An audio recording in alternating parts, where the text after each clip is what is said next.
আপোনালোকে যিমান পাৰে কাম কৰক, কষ্টও কৰিছে, কামো কৰিছে, সব ভাল হৈছে, মোৰ কোনো কমপ্লেইন নাই। খালি মই তাতেই দুখ পাওঁ যেতিয়া আমাৰ ব্যৱহাৰটো বেয়া হয়। ব্যৱহাৰটো আমাৰ সুন্দৰ কৰি ৰাখিব লাগে, আৰু চাব ব্যৱহাৰ ভাল হলে সোৰ্স মানুহে আপোনালোকক দিব। পুলিচক মানুহে কথা বতৰা ক'ব যে ইয়াত গণ্ডগোল হৈ আছে, এইটো কাম কৰিব লাগে, ই আছিল জড়িত। সেইকাৰণে আপোনালোকে ব্যৱহাৰটো ভাল ৰাখিব, কিন্তু ব্যৱহাৰ ভাল ৰখা মানে গৈ বিহু ফাংচনত গৈ বিহু গান গাব নালাগে, সিমানটোলৈকেও যাব নালাগে। যে কিছুমানে গৈ পেলাই জনপ্ৰিয় হৈ পেলাই আমাৰ কষ্টও আনে, ফেচবুকত যাব নালাগে, ছ'চিয়েল মিডিয়াত যাব নালাগে, এইবিলাক আমাৰ কাম নহয়। আমাৰ কাম ৰাইজক সেৱা কৰা, সুমধুৰ ব্যৱহাৰ ৰখা, সুন্দৰ কৰি ব্যৱহাৰ ৰখা।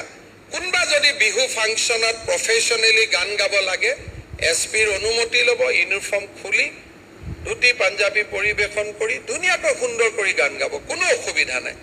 কিন্তু ইউনিফৰ্মতে গৈ মাইকটো লৈ যি বিহু আহিলে গান গাব মন যায়, সেইবিলাক কাম আমাৰ দায়িত্ব নহয়। যদি গান গাব লাগে, গান গোৱাটো কোনো আমি অনুমতি দিব ভালেই পাম। অসম আৰক্ষীত যদি ভাল গায়ক আছে, ভাল লিখক আছে, ঔপন্যাসিক আছে, সাহিত্যিক আছে, আমিতো ক'তো বাধা নিদিওঁ।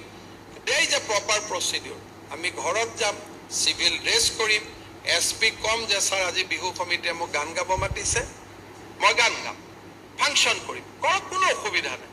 কিন্তু অচি হৈ পুলিচৰ আপুনি গান গাব নালাগে, ইউনিফৰ্ম পিন্ধি গান গোৱাৰ প্ৰয়োজন নাই।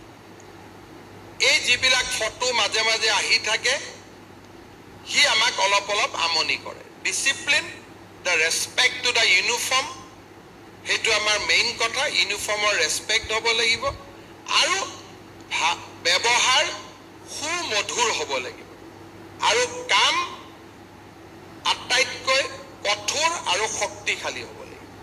যে আমি যি কৰিম কৰিম, যদি আমাক আইনে অনুমতি দিছে, আইন শৃংখলা ৰক্ষাৰ কাৰণে প্ৰয়োজনীয়। কিন্তু আটাইতকৈ টান কাম কৰা মানুহজনেও হাঁহিও থাকিব পাৰে। এই কথাটো আপোনালোকে শিকিব লাগিব, তেতিয়াহে আমি অসম আৰক্ষীৰ যিটো নতুন মানদণ্ড নিৰূপণ কৰিছোঁ, সেই মানদণ্ডত আমি থিয় হ'ব পাৰিম। মই এছপি সকলক অনুৰোধ কৰিম, অক্টোবৰৰ মাজভাগত দেৰগাঁৱত আমাৰ আৰক্ষী অধীক্ষক সন্মিলন হ'ব, ঠিক দুৰ্গা পূজাৰ পিছতেই। সেই সময়লৈকে যাতে 2 অক্টোবৰত নাগৰিক সমিতিত কাৰ কেনেকুৱা কাম হ'ল, প্ৰপাৰ প্ৰেজেণ্টেশ্যন আমাক লৈ আহে। কাৰণ এছপি সকলে এইটো ভাবিব নালাগে যে নাগৰিক সমিতি অচি লেভেলত হৈছে, অচিয়ে চাব। It is the duty of the SPs to make it a successful experience. ঘৰত যেতিয়া কিবা এটা বিপদ হয়, আপদ হয়, আমি প্ৰথম আৰক্ষী থানাখনকে ফোন কৰোঁ। অৰ্থাৎ আমি এটা কথা নিশ্চিত যে সুশৃংখলিত সমাজ এখনৰ বাবে আৰক্ষীৰ অতিকে প্ৰয়োজনীয় এটা বিশেষ ভূমিকা আছে। আৰক্ষী বুলি ক'লে বিভিন্নজন আৰক্ষী আমাৰ সমাজত আছে। ডিজিপি মহোদয়ো এজন আৰক্ষী, এছপিও এজন আৰক্ষী। কিন্তু আৰক্ষী বুলি ক'লে সাধাৰণ মানুহৰ পোনছাতে যি এক চিত্ৰ সন্মুখলৈ আহে, সেয়া হ'ল পুলিচ ষ্টেচনসমূহ বা আৰক্ষী চকীসমূহ, যাক সহজতে আমি থানা বুলি কওঁ। অৰ্থাৎ আৰক্ষীৰ যিটো চৰিত্ৰ, আৰক্ষীৰ যিটো দায়িত্ব, আৰক্ষীৰ যিটো ভূমিকা, সেই ভূমিকাখন বা সেই ভূমিকাটো সাধাৰণ ৰাইজে থানাখনৰ জৰিয়তে চাব বিচাৰে, থানাখনৰ জৰিয়তে মানদণ্ড এটা নিৰ্ণয় কৰিব বিচাৰে।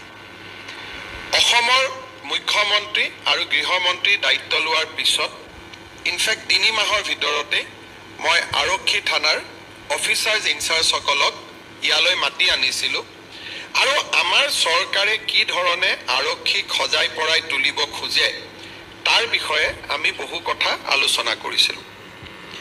যোৱা 3টা বছৰত ব্ৰহ্মপুত্ৰ দি বহুত পানী বৈ গ'ল, আৰু অসম আৰক্ষীৰ জীৱনতো বহুত পৰিৱৰ্তন হ'ল। অসম আৰক্ষীত নতুন নতুন বিষয়া আহিলে, নতুন নতুন কনিষ্টবল আহিলে, জোৱান আহিলে, উপত্যকাৰ কেইবাটাও নতুন বেটেলিয়ন নিৰ্মাণ হ'ল আৰু অসম আৰক্ষীয়ে এটা ইউথফুল নেচাৰ অৰ্থাৎ ৰেগুলাৰ ৰিক্ৰুটমেণ্টৰ কাৰণে নতুন তেজেৰে সমাহিত এটা আৰক্ষী বল বা এটা পুলিচ ফ'ৰ্চ আজি আমি দেখা পাইছোঁ।